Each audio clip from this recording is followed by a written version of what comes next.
Before we begin, make sure to hit that subscribe button to stay up to date on the channel's latest content.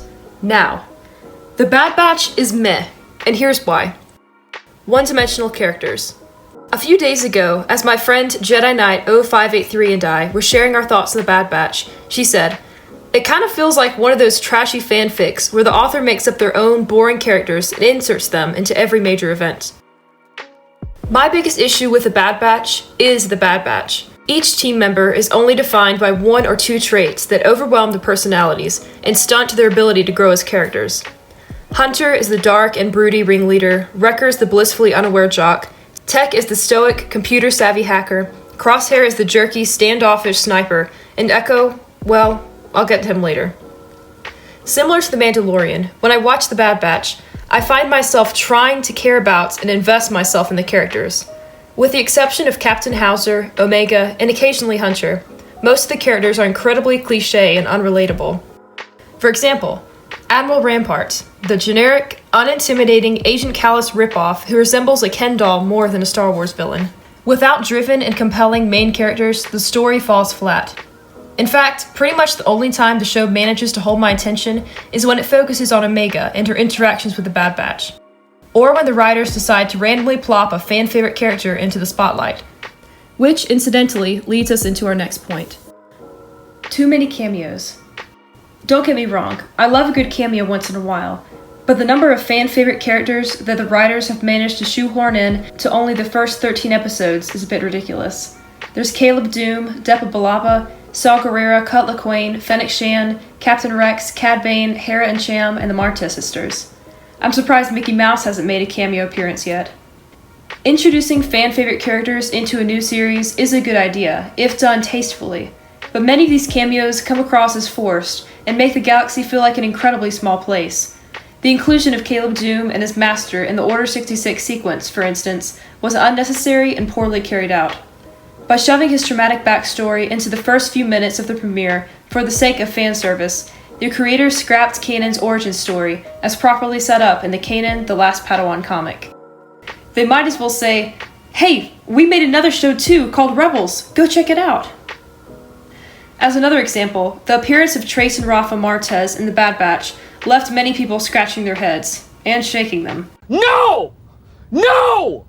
No! Considering the Martez sisters got a very cold reception when they were first introduced in Season 7 of the Clone Wars, why did Lucasfilm decide to include them again in the new spin-off show?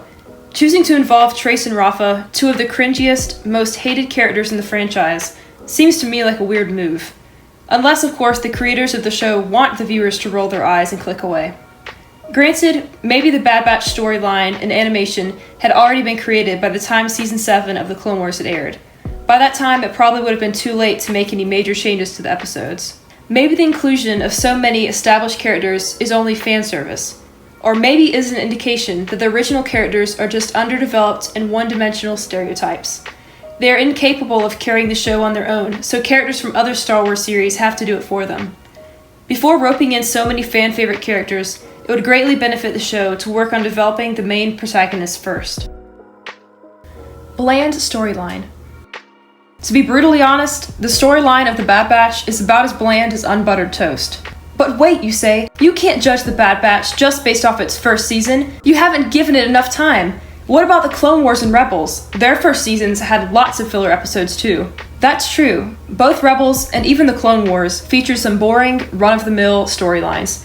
However, the humor and interesting dynamic between characters often made up for those shortcomings.